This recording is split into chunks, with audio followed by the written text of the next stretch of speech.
साथ इकरा हसन हैं और आप संसद में मौजूद हैं। बावजूद इसके समाजवादी पार्टी के सांसद अंदर जो उत्सव समारोह था वहां नहीं गए। जी हाँ, हमारे प्रदेश में एक बहुत बड़ी घटना हुई है। संभल में 5 लोगों की जान गई है।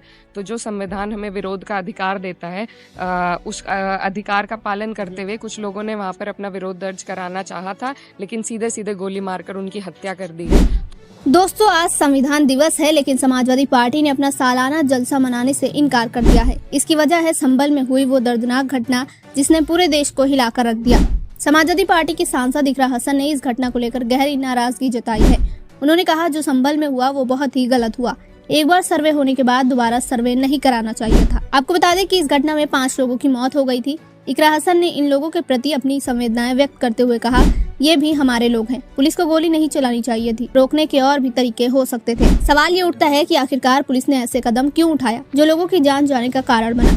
क्या इस घटना को टाला जा सकता था और क्या सरकार इस मामले की सही तरीके से जांच कराएगी? इकरा हसन का ये बयान संविधान दिवस पर सरकार के रवैये पर सवाल खड़े करता है। उन्होंने साफ कहा कि ऐसे समय में जब संभल जैसी घटना सामने आई है, किसी भी उत्सव में शामिल होना संवेदनहीनता होगी। आगे उन्होंने क्या कुछ कहा, आप भी सुनिए।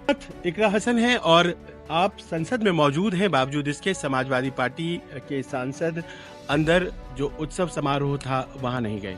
जी हाँ, हमारे प्रदेश में एक बहुत बड़ी घटना हुई है। संभल में 5 लोगों की जान गई है।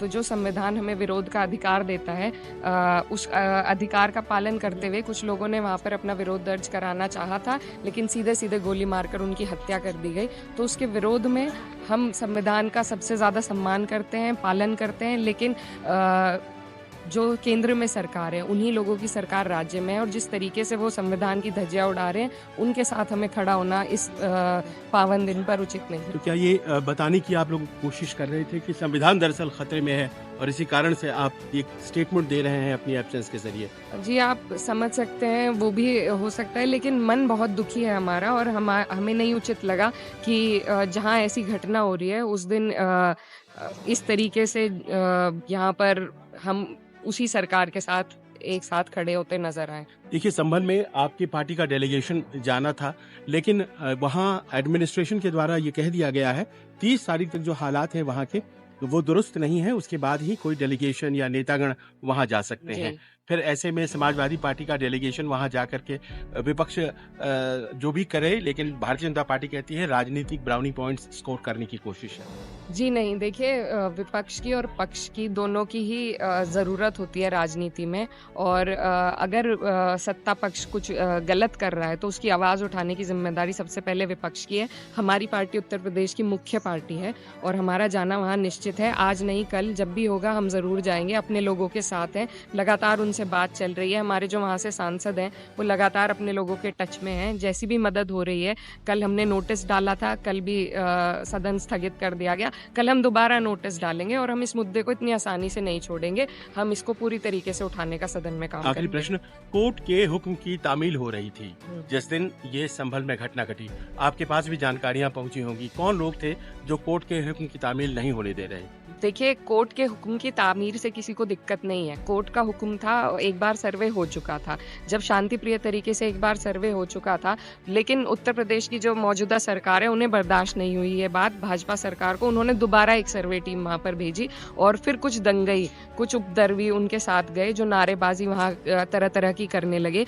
तो ये प्रशासन ने क्यों उन पर रोक नहीं लगाई? वो जो लोग हैं उन पर क्यों FIR नहीं है जो उस वक्त वहाँ गए थे सर्वे टीम के साथ नारेबाजी करते हुए?